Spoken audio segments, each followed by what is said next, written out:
Mr. Grünwald grew up in Hungary, a country in Central Europe, which had been a larger empire, but was after 1918, after World War I, had shrunk to a very small country, and had problems with territory being taken away from them, given to other countries, neighboring countries. So there were ethnic Hungarians everywhere. Hence, because of their nationalism, when the Germans or the Nazis took over in Germany, the Hungarians sided with the Nazis because they had national aspirations of regaining their territory, becoming Greater Hungary again. And under the leadership of a man who was a former naval admiral, Miklos Horthy, who was the leader of the country, and had these aspirations of being practically a monarch, a regent, and sort of led Hungary for about 20-odd years. He sided with the Germans, but the Jewish community within Hungary was fairly safe in a certain way. Yes, throughout the 30s, especially from 38 to 1941, anti-Jewish laws were being instituted by the Hungarian government, which basically restricted their professional businesses, restricted their movement, restricted certain things in their lives, but nothing like what was going on elsewhere, especially in Poland and other countries where the Germans had taken over. Everything was all right. There was a status quo until early 1944, when everybody realized that Germany was going to lose the war. And the Hungarians, realizing that their allies were going to lose the war, they were going to lose the war, decided to contact the Soviet Union, the Russians, because the Russians were coming at a rapid pace towards their borders. And Horthy sent out feelers to the Russians. Once the Germans realized that the Hungarians were trying to sort of negotiate with the Russians, they said that was it, and the Germans marched in and occupied Hungary. So on March 19th, 1944, Mr. Grünwald's life radically changed. It had already changed throughout the 30s, but radically changed in 1944. Within days, measures and laws that existed elsewhere under German occupation in Poland and Russia, the Star of David, being dispossessed of your houses, your living positions, people being rounded up, transported into ghettos, and the Germans came in, or the SS came in, to basically start transporting the Jewish community out of Hungary to the death camps in Poland, places like Auschwitz, Salvador, places like that. Most Hungarian Jews ended up in Auschwitz, and it was a concerted effort there to move them. The population of the Jewish community in Hungary around this time was 800,000. At the end of the war, when the war was over, 230,000 remained, were still alive. So over 500,000, 500,000 Jews, Hungarian Jews, were exterminated and died in death camps. Mr. Grünwald, he and his family were rounded up and eventually put on trains and sent to Auschwitz. That was his family, his mother and father, and his siblings, his brothers and sisters. He had one brother and 3 sisters. Put on trains and sent north from Hungary into Poland towards Auschwitz. We'll be also, after Mr.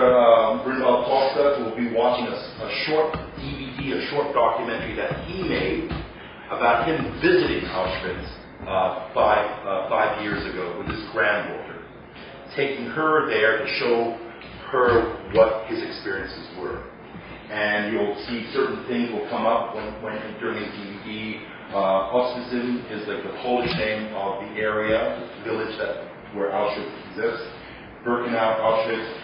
There'll be the sign that was over the death camp, and a lot of these extermination camps and concentration camps that said "I fight," which means "War will free you." And also he'll be mentioning a man which I've already mentioned in our discussions about 2 weeks ago, Dr. Josef Mengele, who was like a medical doctor who worked in Auschwitz, who was nicknamed the Angel of Death, because he was the man that waited for the trains to arrive and stood there and directed you to the left or to the right, straight to the crematorium or into the work camps. And also was a doctor who ran the hospital in Auschwitz, where various experiments were done to various people, especially women, to twins, to a lot of different people, as the medical profession was looking for ways of using live guinea pigs to figure out how people live and how they function. What I'd like to do is turn over the floor to Mr. Grünwald, let him introduce himself and talk about his experience, something that hopefully none of us will have to experience ourselves, talking about things that happened 65 years ago when he was your age, when he was a young man who was 18, dealing with this, something that you know, if he was here today as an 18-year-old man, he'd most likely be going to Vanier or Dawson or Marinopolis. But something that was completely different than our way of our life. So, Mr. Grünwald, please.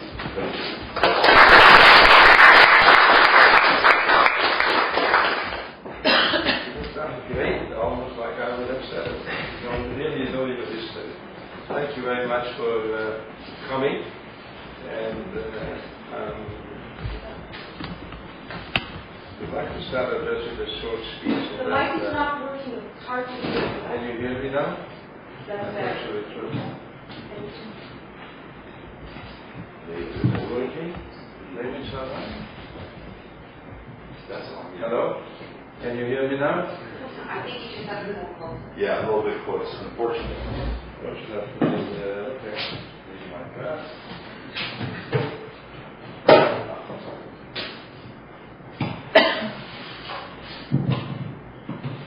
How about now? And you know what? I think you're going to hear me without a microphone. All right? Can you hear me back there? I try to speak loud. And I said thank you so much. And the way I look around here, there are very few boys here, so I'm very glad because I like it if it's more ladies than. Thank you very much. I always feel that one day the ladies are going to take over management of the world anyway. I want to be there first. Anyway, before we see a short film of my return to Auschwitz in July 2003 with my 18-year-old granddaughter, I would like to say a few words to you. But firstly, I would like to thank Mr. Martin Siebel for inviting me here to speak with you today. In a week or so, by the way, Vanier will host the Kleinman Family Foundation 16th Annual CJEP Symposium. Actually, I knew Mr. Kleinman on the Holocaust and on the genocide. And I'm sure that the program of events will make you more aware of what your role can be to further the cause of the Ikumalo, which means how to repair the world.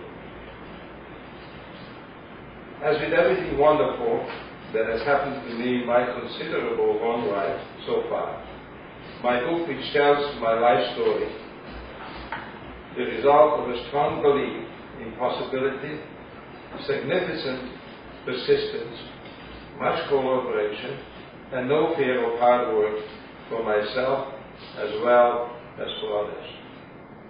I'm definitely one of the lucky ones, although sadly both my parents perished, all of my 4 siblings, and I survived the Holocaust, and they were between 13 and 20.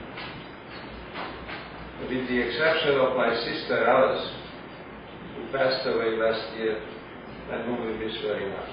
We are still alive and doing great, 4 of us. There is an excellent expression by George Herbert: living well is the best revenge. I can tell you from personal experience that it is very true. Being uprooted from my comfortable life as the son of a prominent landowner in Hungary, separated from my family at the age of 18, with no idea if and when I would ever see them again, and forced to endure one of the most blatant examples of man's inhumanity to man, women, and child. This is not a situation I would ever have chosen for myself, but it happened, and I survived. And I learned some valuable lessons that have greatly influenced me the rest of my life in an extremely positive way. I am sure we will touch on this later during the question and answer period. I was frightened and disgusted by the daily horrors of the concentration camp, even though I was fortunate enough to become a cook in Auschwitz. I was constantly exposed to a level of human degradation and suffering that no young man should ever have to witness. But I never lost hope. I did not become consumed by fear because I made a very, very important decision. Like the image that came to me of the single sack of grain, showed on my book, the cover, that survived in the field. My focus became to make it through this inhuman experience alive.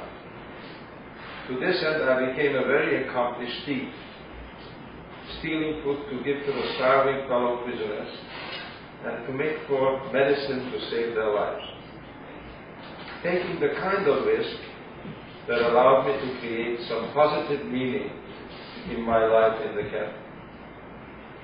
The Holocaust was a time that demonstrates the very worst, the very best of humanity. We were ordinary people doing our best to preserve ourselves in extraordinary circumstances. Concerned citizens such as the underground organization, like Zegota, I don't know if you have heard of them, this is a Polish organization that saved a lot of Jewish children in Poland, as well as prisoners like myself, performed hidden feats of compassion and community on a daily basis, always endangering our lives. It was our way to feel human in a world that made no sense and had no heart and soul. As a result of my internment in Auschwitz, Mauthausen, and Gusen too, I discovered an inner strength that made me who I am today. An endurance that sustained me through for years under communism and the grueling early years as an immigrant to Canada. That made me a more understanding, more sensitive, resilient individual. Regardless of those years of adversity, all in all, I have a wonderful life. And I'm so grateful that with some expert help, I have been able to write a book about it. Being able to share it with you today also helps me to achieve another goal that's of vital importance to me, the Holocaust education. I believe that by engaging in meaningful dialogue with groups like this, you will in turn make an effort to teach others so that this may never happen again. My story is one of possibility and the power of positive intention. My message in the book is about the light on the other side of darkness. It has been a real pleasure to sharing this short story with you, and after the film I will be happy to answer questions, and I hope you will ask a lot. Thank you very much.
Jessica, this was the railroad that we came to great grandparents.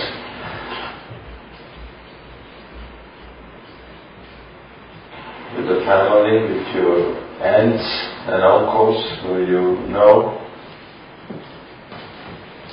There were dogs and yelling and screaming, and they asked us to get out from the train. And then we had to stay separated, the women from the men.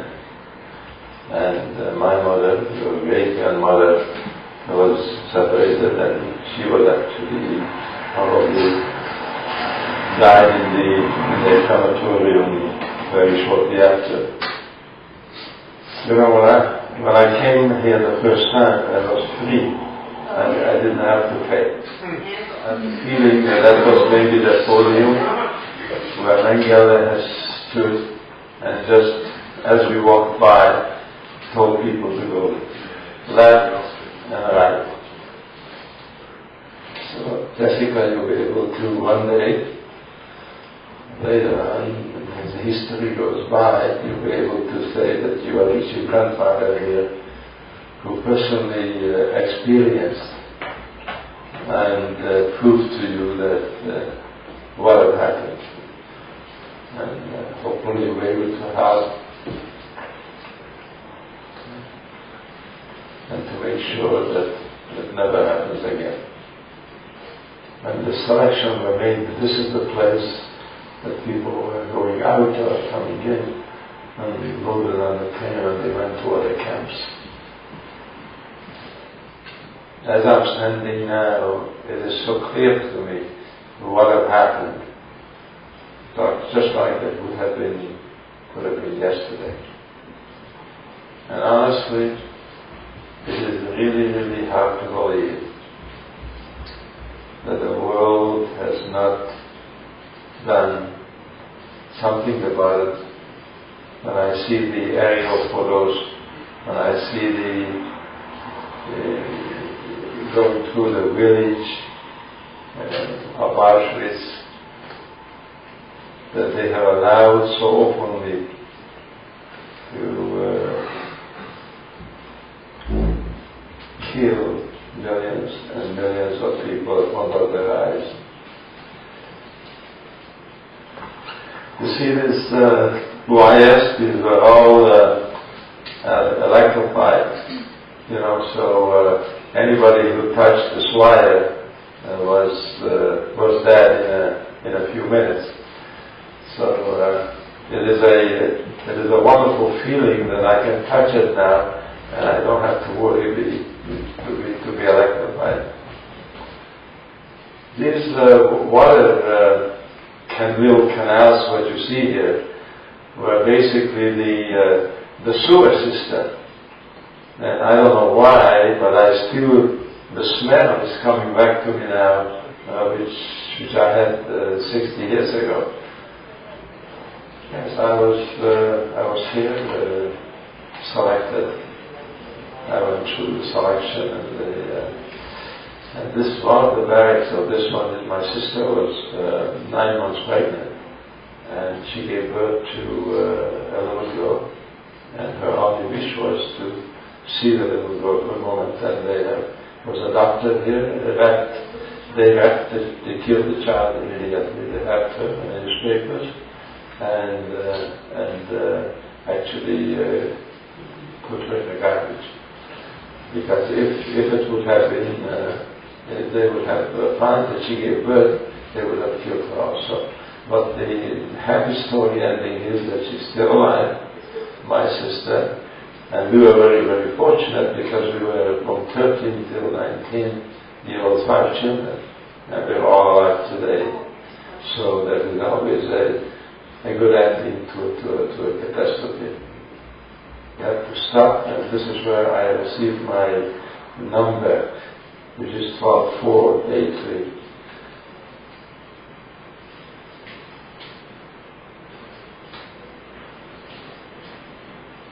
I wrote here that my name is Hermann Grünwald. I was here in both in Birkenau and Auschwitz I. My number is 12483. I'm happy that I was able to be here with my granddaughter after she fell. And I was able to show her this catastrophe 60 years later. Because my mother was selected immediately when we have arrived,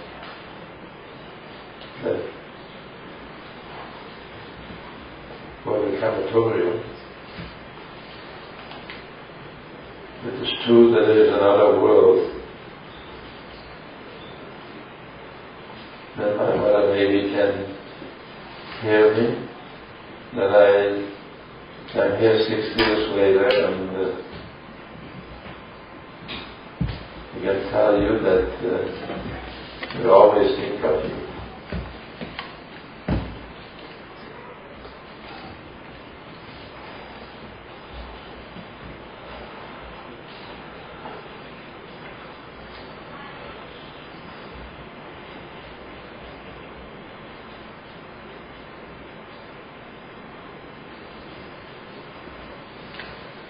After I have been tattooed a number on my hand, somewhere before we came here, then this is the place that I walked in. And it says, Arbeit macht frei. This was the section that the music was played by possibly very famous musicians who were gathered from all over the world, who were in the camp. And as the inmates were going out to work, they played music, and when they were coming in, they played music. I was in the camp. I didn't go out of work because I worked in the kitchen. So I used to come here and watch the prisoners to come in at this route and listen to the wonderful music. This was my entrance to my successful survival in Auschwitz, as I have worked in the potato peeling department, eventually in the kitchen. On the other hand, here did I stay and seen all the hanging during the period that I was in Auschwitz. Because as working in the kitchen, I had to stay here and watch all the hangings to the left and all the hangings to the right. I went in to the potato peeling department, which is to the left side, and then the SS told him something, and he was running around, and apparently he was looking for somebody into the kitchen. And then, because I speak German, so I overheard him saying, "I want you strongest Jew."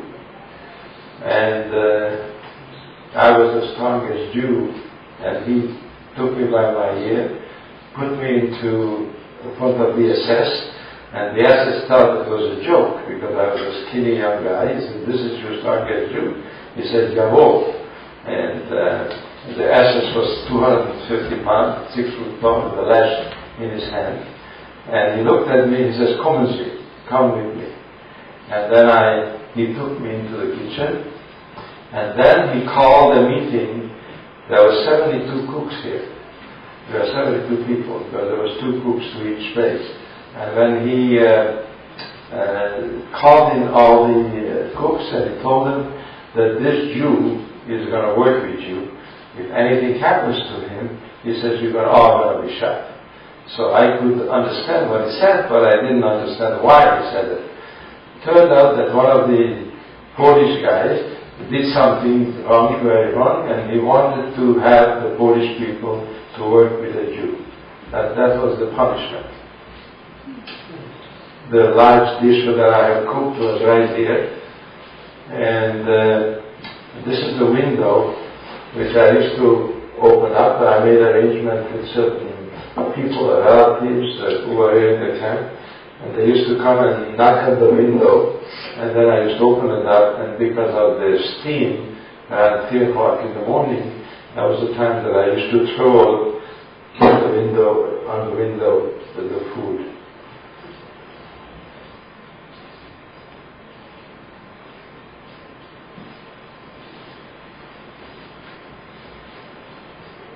I see the barbed wires, which I do recall. I've seen it every day, which was electrifying, and now it's so peaceful here. Standing there, and nobody is worried if you touch it, then they could happen to you. When I turn to my left here and I see the shoes, I really wonder if we have learned a good lesson. After all this, what I have seen today, I believe much more stronger. And that faith had guided me, and I was very, very lucky. Certainly I cannot bring back my parents, and I cannot change anything. But I'm going to go on until I'm learned to tell the story and repeat it as often as I can. And as I am leaving Auschwitz now in the next few minutes, it gives me a good feeling that I finally came back and proved that people who survive can establish a normal life and try to explain to the world that it did happen, and hopefully that will not happen again. After all this, what I have mentioned to you, showed you, I feel that I'm walking out from this camp as a real free man, even though it says Arbeit macht frei. So it's really had happened what it said.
Can you describe the moment you arrived in a place like Auschwitz? Can you the sounds, the what you saw, what you experienced? Well, as you know, we showed Birkenau. That interesting story which you have seen is that when the lady wouldn't let us in unless we pay 5 zloty, which is the English money. And it immediately hits me, and I said to my filmmaker, they hold up for a second, let's speak with this. He didn't know why, but I said, and that's when I came up with the idea that it's funny that I have to pay for to come back. It was a moment of Is that it? Anything? Interestingly, that in the camp, I want you to know, we had no idea what's going to happen in the next moment. I have this, if you would, I can show you some picture how I looked when I was 18 years old. I looked like a 12-year-old child. And I was with my father and brother, who was 13-year-old, still alive. And we were asked to stay in line. And the SS somehow pointed to me. So he took me away from my father and my brother from Birkenau. Birkenau was a distribution center. Everybody arrived, and from there, from all over the camps where people were selected and sent. So there was no feeling, not knowing anything. I was there just a few days. And I ended up going with about 200 people, walking 2 kilometers, without knowing anything, ended up in Auschwitz, the first camp from Birkenau. That simply happened. You don't think you don't know anything, so there's no feeling or anything, especially in Europe, an 18-year-old child is like a 6-year-old kid. We dare do what our parents do. Parents do. And we just children. So we're not thinking anything from a well-established family. There was no feeling or anything. Just give you an anecdote of however what a human being is. Before we got into Auschwitz, we said, all right, we have to start, and there was 4 lines of cattle. There was a guy who sit in chairs, and they asked us to stay in line. And I stayed in the first line, and they were tattooing, they were waiting.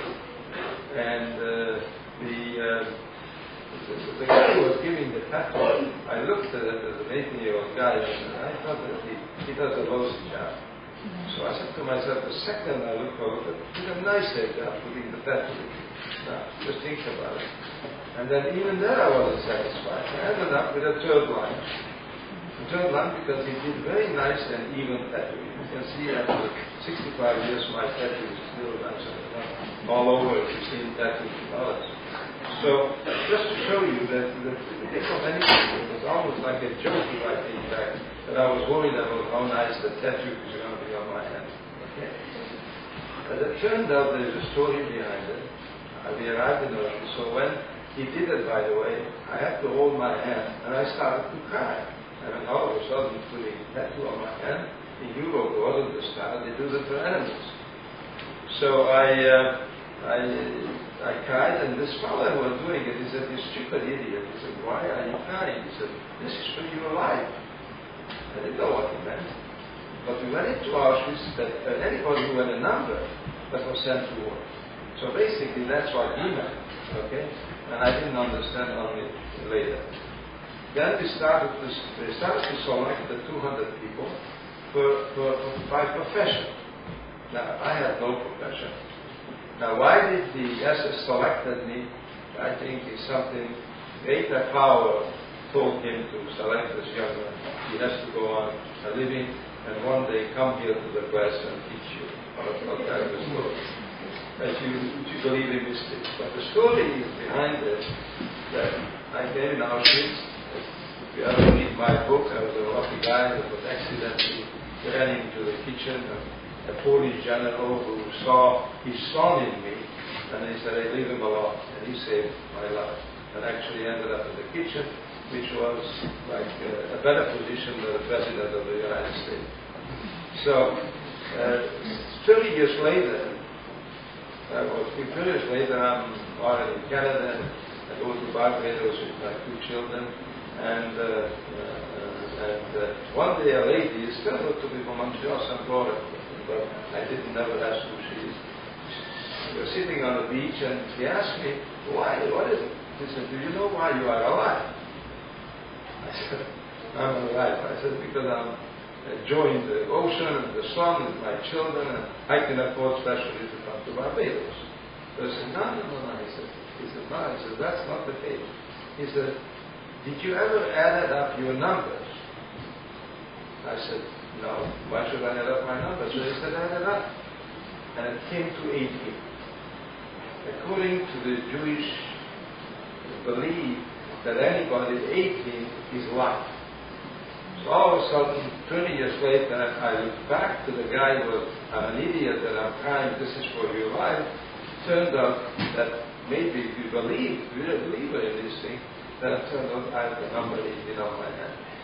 So this is what happened when I went into Auschwitz. In Auschwitz, it was a terrible first day that I was walking around until I wasn't selected to work in a sand mine. I asked the police guy who was already there 4 years. So actually I asked them, we were told that we're going to see our parents very soon. So I was alone, a kid, I was never alone. I asked him, I said, what can I tell you? When are we going to see our parents? He looked at me and said, your parents? He said, up there. I could never understand for many months until he was able to be such a sadistical human being to tell me that my parents are already not alive.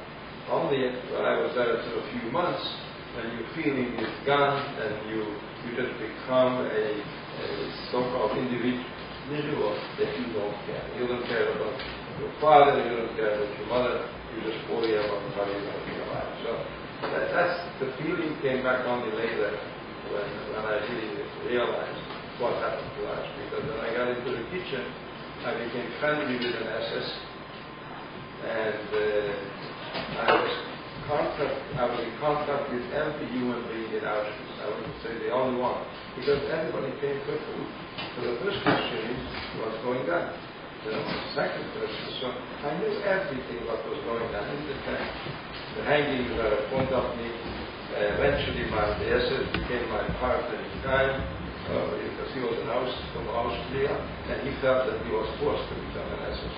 And he considered, just to show you that the position you are in different way, he felt that I'm the lucky guy.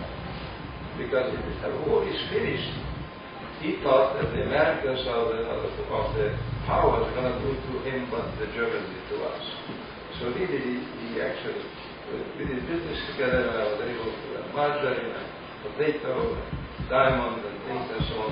Because there was a command over we took up when we arrived, all the luggages were taken away from us. And this all the luggages, by hundreds of tons, went to a field which called the Canada Commando.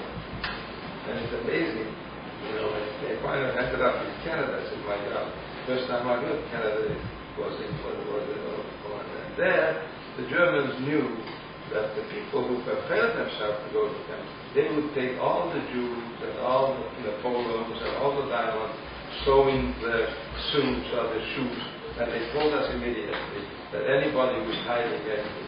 And there was a whole commando doing nothing else because thousands of individuals arrived on a daily basis, so that became a big business for them. So the people who wanted to sacrifice their life, and who knew that the diamond and the things that they were able to get a piece of bread in Auschwitz, so there was an underworld business going on. And because I was in the kitchen, I was able to steal and buy the necessary things for the SS and for everybody else to do something. But the direct feeling was that we're all going to die, and the question is when. So these were the feelings. But we really gone and did the work, and we couldn't think, because there were a lot of people who thought about it, that they had no future. Did every morning they collected the people who touched the electric wire. I don't know if I answered directly the question, but gives you a feeling.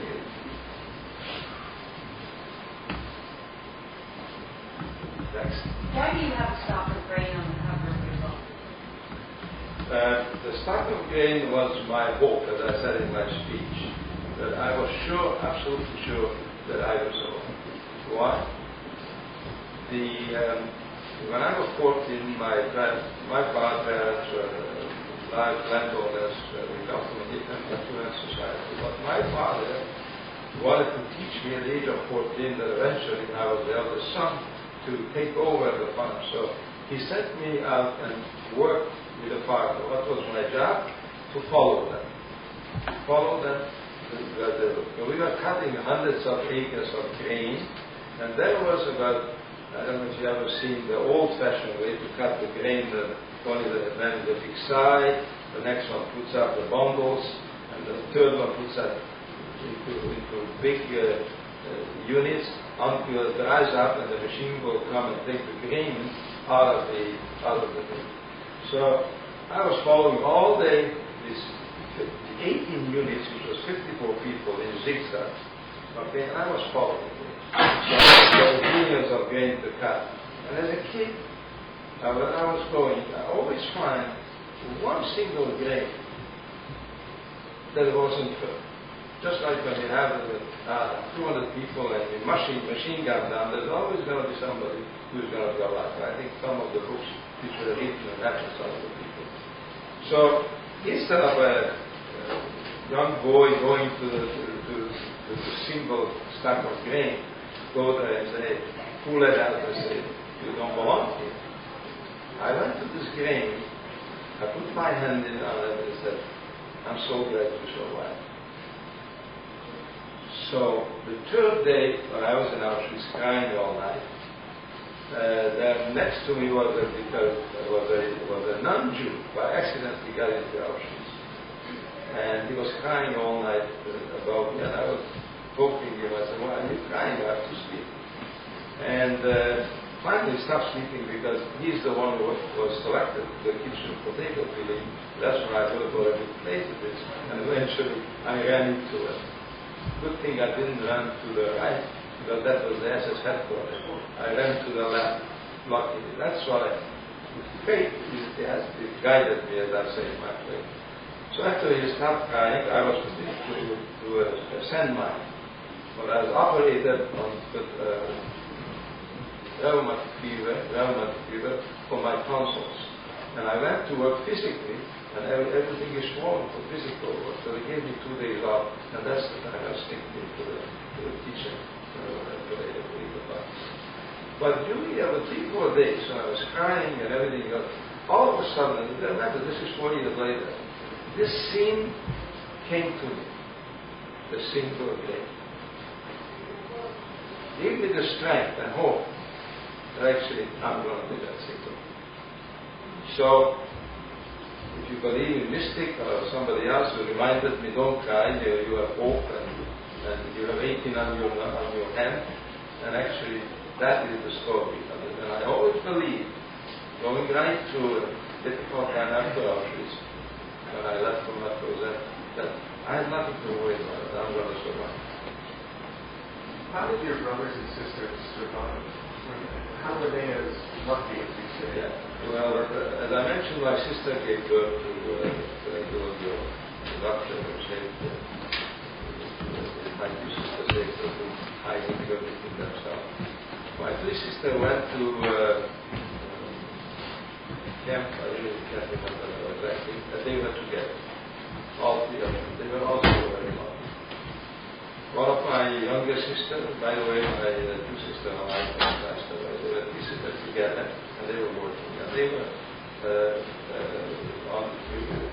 survived, liberated by the English one, but they were in a camp, in a large camp, and they worked. And the same way as everybody else in the camp. But not there were no crematoriums there. So it was natural death of hunger. They survived. And my younger brother was in Grünwald with Elie Wiesel. And interestingly also comes out that the chief rabbi of Israel was also 9 years old. And my brother came back and found out that he became the chief of Israel. He said, well, now I understand. He was 9 years old, he didn't do anything that would fail. And a 9-year-old probably didn't do anything. So they survived the camp. My brother survived from blood. And my big sister never came home. My older sister came home, she was married obviously. Her husband died in the camp in Buchenwald. He was selected. My brother was there, he knows. And They all went back to Germany. I stayed in Hungary until 1949. And simply, to survive in a camp, basically, there's no description. Something like me, what happened to me, something happened to others. They were lucky. They were lucky. One of my younger sisters, they were all still together. And first of all, my younger sister was selected with my mother. But the Polish people who were there at the gallop of the train, they knew that side, my mother, was going to the crematorium. But one went there, my younger sister was holding my mother's hand. He went there and grabbed my younger sister's hand and tore her away. She was the only Castellini, but she threw her on the other side to my two other sisters who were not selected. So that's what the original story, the Cicero and Argents. And they went to the camp, and after the war, my sister came back. My brother came back first, and I was the first one to go back because I was in Gusen too. The last camp was Gusen, January 25th, 1944, the Russian attacked Auschwitz, and they took us 18,000 out of Auschwitz to walk 5,000. The 18,000, we arrived 900. I was lucky because a truck came on the road, and when they filled up the people who couldn't walk, because in cars, the Germans always camouflage so that they don't kill anybody. So anybody who couldn't walk, that happened going to a village, they put them on the truck. And I was again lucky enough when the truck filled up. I was the kind of man who probably felt that I have to go and jump on the truck. So when the truck started to move, I jumped on it and the boys pulled me out. Actually, and I arrived in Mauthausen 900. Actually, I was in Mauthausen for 4 months. Then I went to Gusen. Gusen was a camp. Everybody died within 6 weeks. So I just arrived 4 weeks before. I had another week to go before May the 7th. Okay, and I couldn't walk anymore, and that's what I was doing. So my sister survived in a camp. My brother was in Buchenwald, and my biggest pain in Auschwitz was that one day a gentleman, my father's age, came to me and begged me for a little salt. I started to cry and I said to myself, my God, that's a very somber else. My father was begging for a young punk like me a little salt. It was very painful when I saw my father's age in Auschwitz. So I survived when the Americans liberated. My sister survived when the English song was and my brother was in Buchenwald.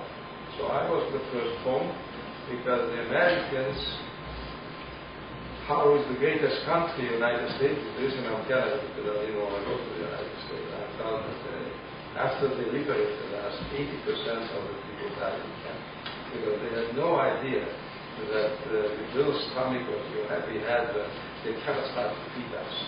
And I was one of them. I ate a lot, and they were very, very legally minded, always. That the Americans believed that such a democracy that you can do what you want, even if you don't know. They actually gave me back to the Russians because I belonged to the Russian zone.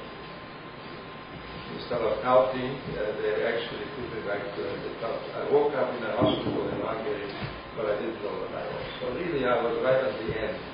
So maybe they're lucky that they gave me back to the Russians when I arrived in Hungary. And then I was the first one who went home. We were very welcome. I come from a very small village, and the population really, even though we were Jews, and there were a lot of Nazis, but they were really very happy that I still go back every year to visit. Some of the people are still alive. But most of the people worked for my father in our farm.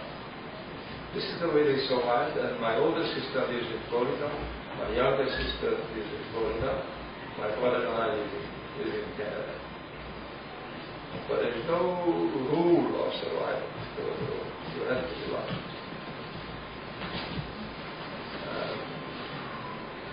You talk about the crematorium, but I just want people to understand that when you were sent to the left, you went straight to the gas chambers first. Well, I'm not sure actually maybe to the right.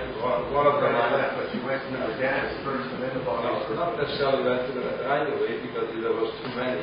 They only killed about 1,500, 2,000. The production line is needed. That they got.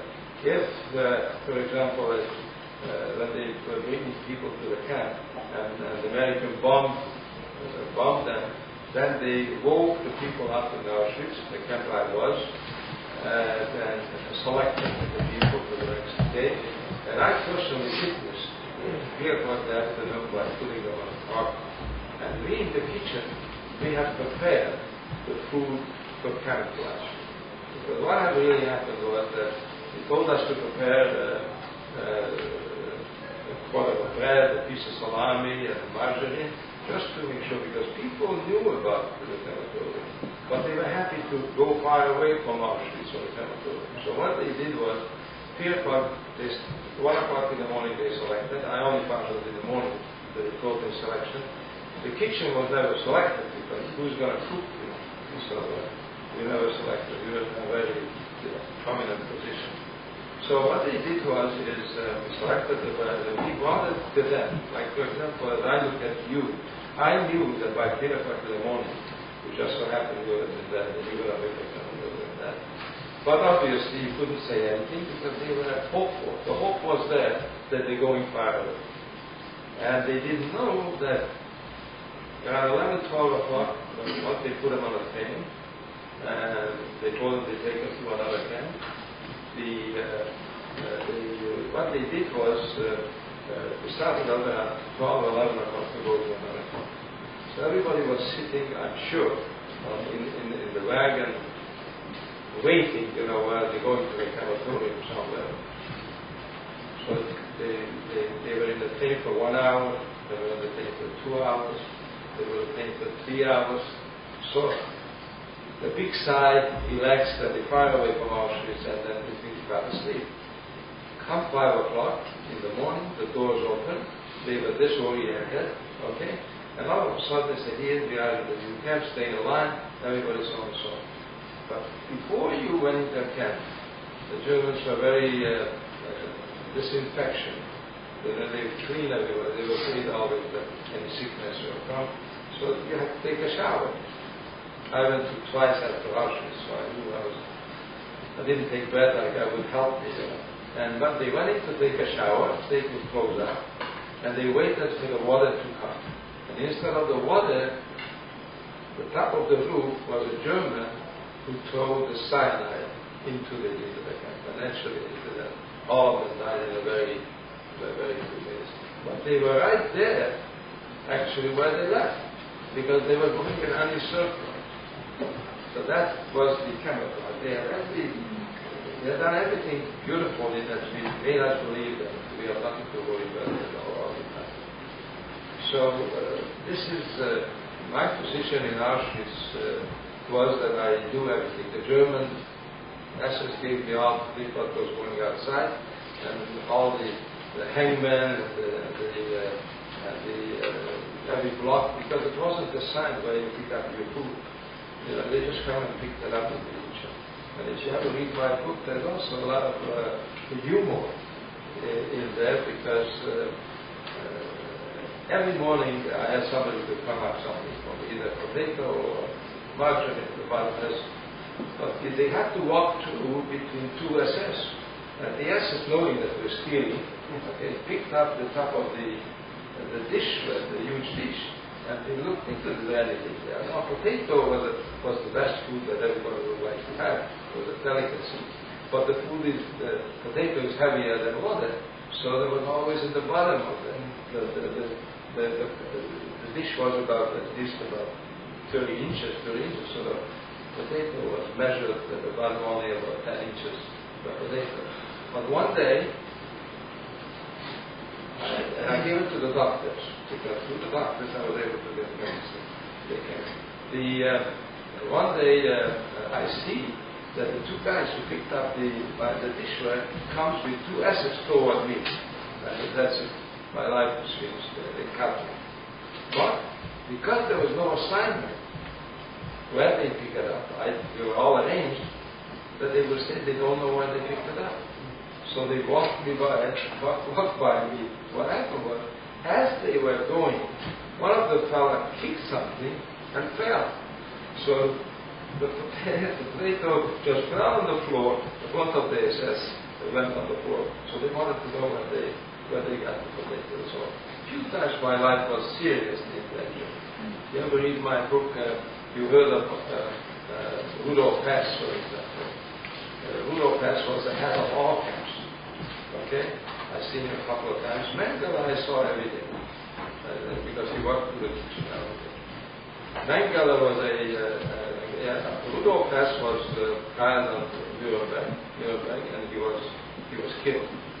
I became the oldest cook, and because they took away the Polish and the Russians in December, because the Polish were already prisoners, so they were there for 4 years, not Jews. The Jews was actually minority in the camp, because they were all killed as they came into the country. And somebody yelled out that for a truck we had to unload. He said, "This is a rabbit here. Who's going to steal it? Those delicacy." Well, I was naturally the best thief, you know. I took the rabbit, the apron, I ran out of the kitchen because our block, our little hotel, which I call it, we were separated from the rest of the people, sleeping quarters. And I ran over and I gave it I put it under my mattress. Okay? And by the time I came back to the kitchen, all the cooks were beaten. All the cooks were beaten because they thought who stole the rabbit. This was the Christmas dinner but this was the Rudolf Hess. Because all the rabbits and new animals were killed, because as the troops were going through the fields, everything was shot. So the rabbit was really a delicacy. So I found one of these friends sent it to me. Anyway, there was one guy really knew them. I was killed, a young Romanian guy, and they were just beating him, and he never fought. And when that was finished, I have given him 24 kilograms of margarine to the paper that he had done. Never asked his name because we were not interested in that. So this is the kind of risk that I took. When I look back, my back still shivers. You know, 3 weeks later, they were still looking for a thief in our house. I was sure that anybody would get them. Once I also was cut in the beginning of December. When I showed the window, you see the film? I was cut going out, but a cell bumped into me. I got 25 lashes, and I was thrown out of the kitchen. But I was able to arrange with the doctors, with connections, that I should get sick for 2 days. So I ran over one night to the hospital, and I said, "Guys, you have to make me sick because I have to deal myself back to the kitchen, and I can do it only during the day." So he said, "Okay," he said, "come over tonight." So I went over and slept. Well, I don't feel good, so they put me in a bed. I wore civil clothes, because in the camp there were civil clothes with a Jewish triangle sign. And he said, "Okay, don't worry about it, we'll make you see." So respect the elders. Many years in Canada, when I saw an elder coming into the bus, automatically I stood up because it did the chair over. So there is something, I really believe that a sack of grain gave me the message that somebody above will watch over me. Because there is no reason, there's no way that what happened to me step by step and the stupid actions that I've taken is actually remains to say it today.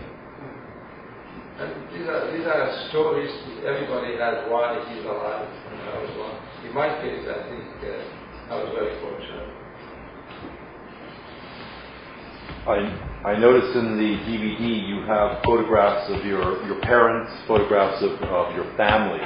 How did those photographs survive? We had a wonderful relationship with the Christian community.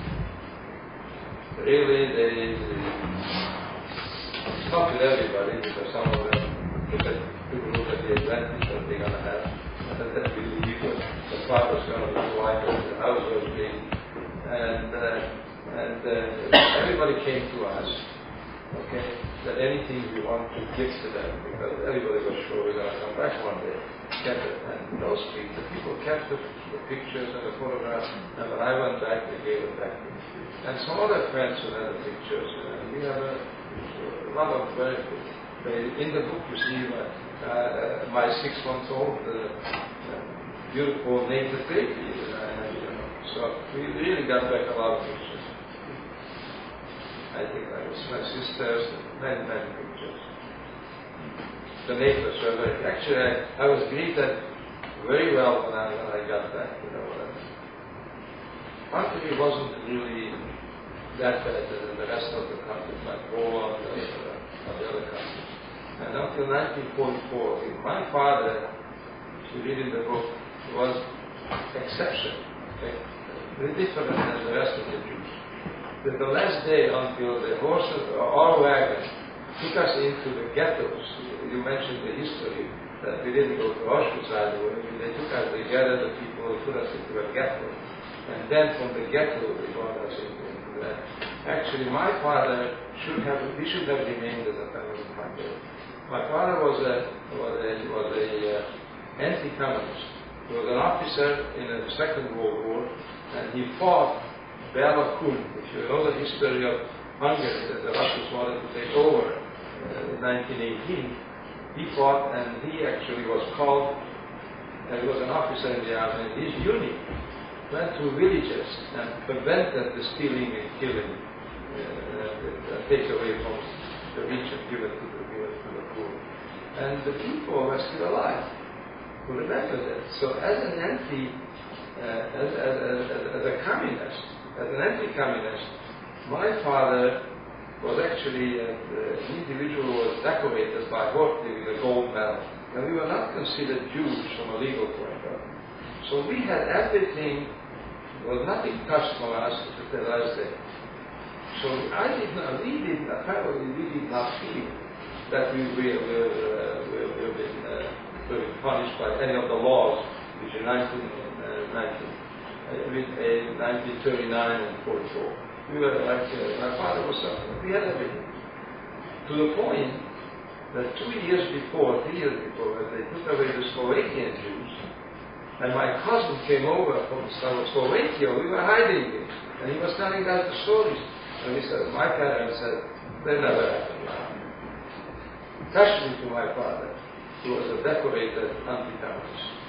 Okay? I mean, Hitler was decorated in one thing. My father always said, and interestingly, I'm not afraid of Hitler. I'm afraid of Stalin. The truth of the matter is, we had it both ways. Hitler had killed him. If not, Stalin would have killed him. These are some of the stories. But,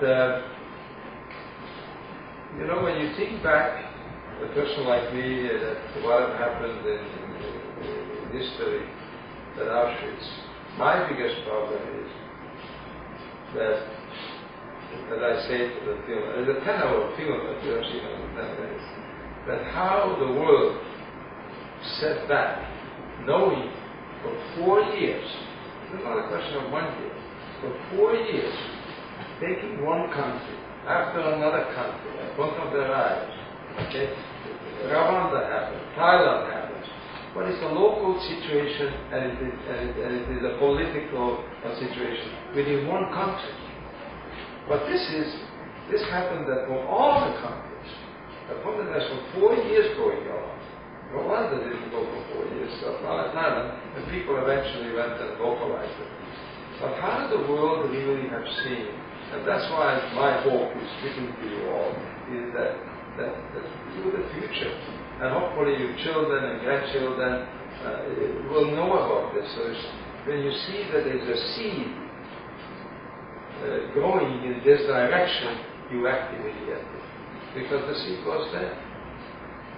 The Americans didn't do anything. My greatest problem is when I meet Americans and we come to, that I'm not a lecturer, but a bystander and I can ask some questions. I say, I forgive you, and you were not priority. Okay? Because you had your own problem and you were taken out. Let's assume that I have no problem with you. But what did you do after you liberated us? After the Americans and the world liberated us, they put us back into the camp. And my sisters were in camp for 4 more years. And not the Canadians, not the Americans, and not the world came there. And they said, please, well, these people suffered, love their parents. And bring that to Canada. But unfortunately, we had a Prime Minister who actually did not let anybody, not on Jews, they don't want immigrant here. But he wrote a book, None is Too Many. So my question really is, when I see a president like Obama, who has the power now, will make people understand, not that he's going to do the opposite way, he's going to revenge. He's going to tell the people, please wake up. Please wake up, and we cannot behave. The history is there behind you. Learn from it. And this is one situation, in my case, that I come to you and beg you for the future to make sure that it should not happen. So it is the biggest thing is not that you're going to camp, you organize, you don't worry the question you're going to live or not live. But after I was liberated, the Americans, we were out from the camp, and Americans with machine guns brought us back into the camp. And they kept us there for a few months. I was sick, so I don't even know when I did, and I left a couple of weeks later. So the point is that the human understanding in those days that was so unnatural, that's the way I can put it, that I can still not understand today. That's the key problem. When I touch on my book not only this catastrophe, but I also want to give hope to all of you that when I was liberated, I was alone in the world, with no parents, nobody helped me. It eventually ended up in Canada, escaped from the criminal system, to the point, by the way, that I became a communist. I became a communist youth leader because I, in a way, wouldn't say hated the Americans, but certainly didn't like them. But because one night, 2 friends of mine, I met 2 classmates, by the way, at the West Camp, in Booze and 2, and we seen a Jeep for the American that was filled up with chocolate. I don't have to tell you this. I mean, after the camp chocolate, we didn't remember the color. So we decided we're going to, under the wire, we're going to go over and we're going to steal the chocolate. And we opened up the canvas, we cut it open, and we really loaded up ourselves into the bag. My 2 friends, when we went back, they were able to go back. I was the last one going back, okay? And one of the Americans got a hold of me, okay? He almost killed me, because I was a teen, okay? So, that kind of feeling for an 18-year-old boy, come back, America is not a nice country in those days. Until I realized I came here, I went to the United States, and I was able to judge the intellectual positiveness of the people of the United States not in New York, but when I went to the small countries. This fellow was a farmer who didn't know. He knew that they have to be careful and know what they're supposed to steal, and he followed orders. He was probably a hero and maybe did a good job as a soldier. But from a human point of view, the Americans were not trained, if you find a camp like this, how you have to behave. The English, they did. My sisters were revolted in the camp that the English didn't treat them. And then slowly, by Peter, and they became strong, is the one that realized that's a wonderful thing what they have done. But in the camp life, I want to come back to you a little bit in the camp life. The camp in Auschwitz was a very organized camp. Nobody died of hunger. He died for selection, but not of hunger. And because I was the food. That's right, the food.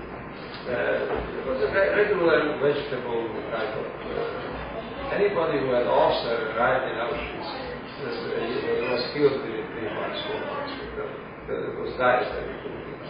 And you worked, and basically they gave the inmates to me. We had a special cook, and I didn't even eat their food. I stole my food. They gave food, and basically was a organized, very organized camp. You see that on the film there. And this is, as I say, nothing changed. Nothing changed. But hanging, killing, illnesses were things that they didn't tolerate. They watched it come. The smell was always there every day. Inside, people who worked outside, they came back 5 o'clock, they were hunted, and if one person was missing somehow or another, we stayed up all night until they found out. That's to stay alive. In the morning, stayed alive, and counted. So very organized. Even today, when I arrived immediately, they looked at my record and they gave me a page of how they arrived and where they went. So that's why the history knows so much about the camp life. They did push it. And you try to look at your friend, your cousins, your people you were able to help. And I think that I personally feel very comfortable that I have done something in Auschwitz. So maybe I deserve the position to help in Auschwitz. The interesting story is that the Germans also were served obviously with pleasure ladies. And they also came to the camp to pick up the tea and coffee and everything. And I had discussions with those ladies, okay? And it was a very interesting one. But I tell you, when you're going to be in the political science group, a little older, I'll talk about that situation. But the hospital, the streets were clean. They were all just like the little city. An interesting story I can tell you about the street cleaners that in 1976 I bought a condominium in Fort Lauderdale. And a friend of mine was next door in a hotel, and he asked me to come over. And next to the swimming pool, from the other side of the swimming pool, a gentleman stands up and comes forward. And he looks at me, I almost look like you, by the way. You are not the one. He came toward me and saw the number of the fire. So he said, from Detroit. And he turns around to me and he says, he said, I see that we were in the same hotel. I said, yes. This is 1976. He comes to me and we start to talk, and I look at the guy, and I said, he had no hair, he had blue hair in the back. And I looked at him and I said, were you a red-headed young man in Auschwitz? He said, yes. He said, there's no hair. I said, what were you doing in Auschwitz? He said, I was a street cleaner. He said, you're a street cleaner. I said, did you come to the front of the kitchen? Because all the street cleaners always ended up in the front of the kitchen, That's because they were get some food. He said, yes, how did you know? Well, I said, you remember a skinny young guy who used to give you food? He said, out with an apron? He said, yes. He said, I was that guy. I recognized it immediately. So we looked at our numbers. I'm 12, 484, 384, 8. He was 3.5. He stood behind me when I was standing. So we were in the same straight line. We were there. So these are the stories, that happened in Auschwitz. But unfortunately, I witnessed a lot of things which is unbelievable. My writer didn't want to believe one famous story, which I was able to go through, because he said to me, look, I want you to tell me the truth. It's 60 years later. You can tell anything. He said, there's no proof. I promised him, he checked me many times, and I said the same thing to him 10 times if we asked him.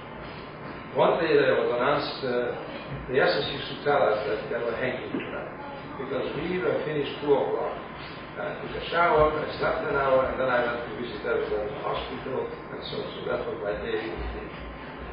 But he said, tonight you have to be there because what I showed on the film, that's why the hanging was going. So you have to come to the kitchen to what witness the hanging. And this, the hangman was like a big bully boxer or something, the hangman. And he brought with him another one like him, huge, big guy, to be hanged. I don't know what he did. So they put him on the hang box, put the rope around his neck, and then he twisted the thing that the guy should fall into. This is where he hanged. So he must have done something because it turned out later that he was his friend.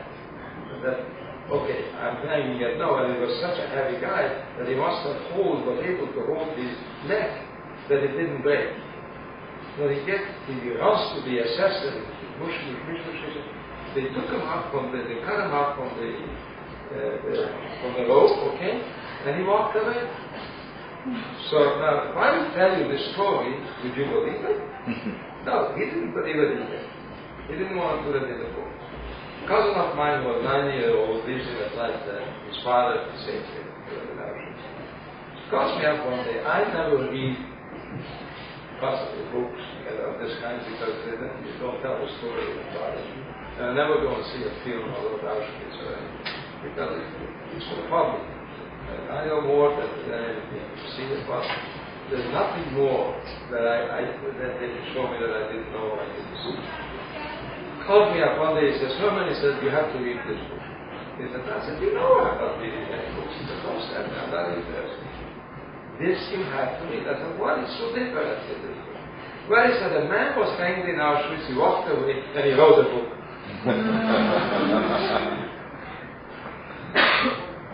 So, after I inquired, because I wanted to know what happened to the guy, he was shot, I was told. But what happened was that you could change numbers. And the number was the person that had to be killed, not the individual. And his friend changed the number, okay, because the SS won't remember, they don't go to jail. Okay, he survived. And in 1950 or 60, he wrote a book. I mentioned that in my book. So, he was a French underground, and that's why he was hanged. So these are the stories which did happen in Auschwitz. And I, as an individual, I don't know, there is a famous writer, Franco, somebody who wrote. Victor. He was a psychiatrist, and he was in the camp. And he wrote a very interesting book. I read his book. And the question was, he said, what's the difference between one individual in the camp and the other individual? They're all the same. He said, no. Psychologically, as a psychiatrist, if you become somebody a little higher level than the average, that you become a different person and you feel totally different.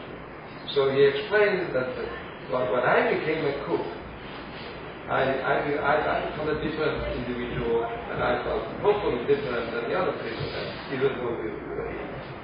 So this is he who survived and also very famous, and he was so fond of that. So, how come that you don't ask any questions? Another question about love life, and how did I with my wife, what did I do after? I discovered that I'm a man, but we were taught, different than you, when we dated little girls, we had to bring them home 10 o'clock, and go somewhere else. So, it's something that I told my story how I met my wife and everything else, and the girls especially liked it very much. If you want to, I can tell you if you have time. I think we've run out of time, unfortunately. So, but I think he tells us a good story, that's why there's no question. Anyway, you should, what I would like to ask you, as best I always do, is first of all, don't be shy to ask questions.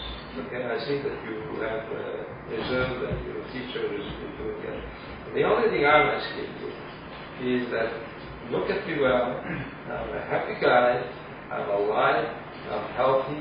So basically, I beat their game. This is the way I dealt with the Germans. I was very proud when I had a German, so I could tell them I survived. I would like you to go and speak to people that what an important meeting you had today. And you met somebody who is alive, and I hope you believe me that I told the true story, and make sure that you tell the people around that how important it is that the denial, people say that never happened, okay? Again, that it is not to try to spread now and in the future to parents, but basically we have to be kept alive. But this never happened again. It's not no comparison to Rwanda and to the other stories. It is similar. Because nowhere along they took grandparents, children, grandchildren, brothers and sisters in one wagon arriving, and they did it city-wise, country-wise for 4 years. This never happened in the history. And I really hope, and I'm absolutely sure, that it will never happen the same way. So please go and make sure that tonight, and the family dinner, you don't have to say the catastrophic portion of it, my sister and the children, because that's great, but talk about it. Talk about it, and please tell them if there is an opportunity with the Holocaust Center here, you should go and take up for it. Another thing I want you to know that there is a lot of Christians who help us, or wanted to help us. I supported, as I mentioned, the Zakota. I supported, this lady just died at the age of 97. She saved 2,500 children. Telling the parents, give up the children. And then she succeeded. But she is in Israel as a righteous Christian. She just died, I think, 6 months ago. And I brought a group of teenagers from Kansas because it was a theatrical group. If you see some advertisement, if you see some play or anything related to Holocaust, go and see it. Just for the purpose for the future, that we should be able to tell your children that there are people, there's something happening in the world, that if they see anything, that should tell them. That's my only request. Thank you very much.